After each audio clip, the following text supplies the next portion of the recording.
All right, example 12 of 1.2. It says in a geometric sequence, the first term is 5, the fifth term is 1,280, and the last term is 20,480. Find the number of terms given that r is a positive number. Okay, so let's go ahead and write down our formula. We got a lot of information here and see if we can get some stuff simplified down. So u sub n equals 1 times r n minus 1. Okay, so they gave us the first term, which is really nice. We have that one right there. So that is a 5. We don't know what r is. We don't know what n is. Okay, but we do know that our terms are equaling the 20,480. So I'm going to go ahead and put that on this side. And that's what I want to find. I want to figure out what term is this big guy right here. So first thing I'm going to do is find common ratio because we don't know what that is. So we have the first term, which is a 5. This is a lot like that last one that we did with arithmetic where we have those blanks in our sequence. We have the fifth term, which is the 1,280. And I got to figure out how many times did I do my common ratio to get to this, okay? And actually there are 4 terms in between. So 1, 2, 3, 4 to get to that 5. I did them 4 times. And this one is actually common ratios. So I'm going to put r's in there to remind ourselves that they're common ratios. Now here's a common mistake. So with common ratios and geometric sequences, remember they're multiplying, they're not adding.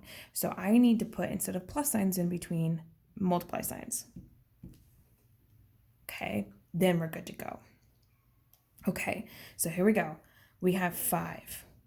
We have r times r times r times r, which is r to the 4th power. And then we have this 12,000 or 1,280. Okay. So let's go ahead, divide by 5. Let me get Desmos up. So we have 1,280 divided by 5. Oops. 1,280 divided by 5, which is 256. R to the 4th is 256. Now what we're going to do is we're going to go ahead and take a 4th root to get rid of the power. Whatever power here, so if it was a squared, you would take a square root. If it was a 3, you take a 3rd root. We are taking a 4th root to figure out what r is here. So r is, let's see, 256 to the 4th. It is 4. Okay, and we know that r is positive, so even though it would be a plus or minus 4, we know that it's going to be a positive 4 because it told us that right here. So we got r. Okay, so now let's plug that in over here. R is a 4 and minus 1. All right, now we can do some work over here. I know my n is going to be the variable. So divide by 5. Do not combine these, okay? This goes with this exponent over here. So we want to undo this front piece, which is the 5.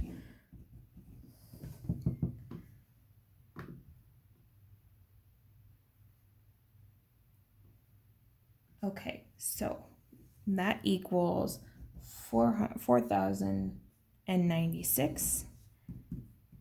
4 to the nth minus 1. So in this case, normally what I would do is I would use some logarithms to help me solve this. Because n is a term number, we do know that it's going to be a whole number. You can't have a decimal of a term number. It has to be whole.